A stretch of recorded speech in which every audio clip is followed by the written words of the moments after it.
আজকের এই সেমিনারের যে এজেন্ডা, যে আমাদের যে সাবজেক্টটা সম্পূর্ণভাবে মিলিত, এই জন্য অত্যন্ত গুরুত্বপূর্ণ। এই জন্য সন্ত্রাস, চাঁদাবাদ এবং মাদকের বিরুদ্ধে এই সেমিনার, এই নুর আহমেদ ভাইয়েরা জীবনের মায়া ত্যাগ করে এই বাংলাদেশের মানচিত্রটা গঠন করেছিলেন বাংলাদেশের চাঁদাবাদ দেখার জন্য নয়, এই বাংলাদেশের মানুষগুলা ইয়াবা মাদকাসক্তি হওয়ার জন্য নয়, এই বাংলাদেশের মানুষ সুন্দরভাবে বাস করবে, স্বাবলম্বী বাস করবে, তাই জীবনের মায়া ত্যাগ করে বাংলাদেশের মানচিত্র আমাদের উপহার দিয়েছিলেন। আর আমরা এই বাংলাদেশের একজন ব্যর্থ নাগরিক। এই জন্য ব্যর্থ নাগরিক আমরা প্রথমে এই যে আমার এক ভাই যিনি চলচ্চিত্রের সাথে জড়িত, উনি বলেছেন প্রথমে আমরা আমার পরিবারকে ঠিক করতে পারিনি, সেই জন্য আমি মনে করি আমি বাংলাদেশের একজন ব্যর্থ নাগরিক, আমাকে আগে আমার পরিবার দেখতে হবে।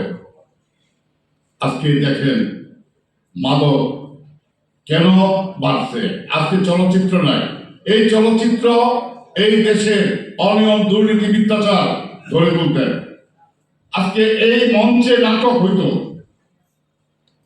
এই মঞ্চ নাটক হইতো, এই নাটকে অনেক কিছু হইতো, কিন্তু বিগত সরকার কি করেছে? এই নাটক এডিট করেছে। যদি সরকারের বিরুদ্ধে কথা বলা হয়, ত্রুটি চেপে দেওয়া হয়েছে, যার জন্য আজকে এই নাট্য অঙ্গন, এই চলচ্চিত্র বাংলাদেশ থেকে উঠে গিয়েছে। আমি একটি গল্প বলবো, আমার মনে হয় আমার এই গল্পটা প্রত্যেকটা কাজ যাতে সন্ত্রাস, চাঁদাবাদ যা কিছু আছে এটার জন্য সহায়ক হবে, বুঝতে পারবে সবাই ইনশাল্লাহ। এক রোগী আমাশার, অনেক আমাশার, পুরানো আমাশার এক রোগী ডাক্তারের কাছে গিয়েছেন। ডাক্তার তাকে দেখলো, পরীক্ষা করলো, তাকে পরামর্শ দিল, ঔষধ দিল, সে খাবার আরম্ভ করলো ঔষধ, তার আর সেই সুস্থ হইতে পারেনি। আবার কয়েকদিন পরে গেল যে বা স্যার আমার তো এই ওষুধ, আমি তো সুস্থ হতে পারছি না। তখন ডাক্তার বলল আপনাকে তো আমি এই রোগটার জন্য সব ওষুধে দিয়েছি, তা আপনি পানি পান করেন, এই পানির ট্যাবলেটটা আপনার বিশুদ্ধ করে খেয়ে দেখেন, পানিতে আমার জীবাণু থাকে, আপনি বিশুদ্ধ করে খান। আবার সে চলে গেল, কিন্তু তার আওয়াজ আর ভালো হয় না, অনেক কিছু সব ওষুধ খেয়েছে, ভালো হয় না।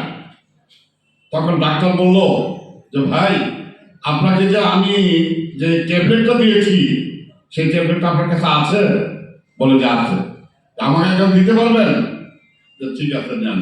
এই রোগী ডাক্তারের কাছে ট্যাবলেটটা দিল।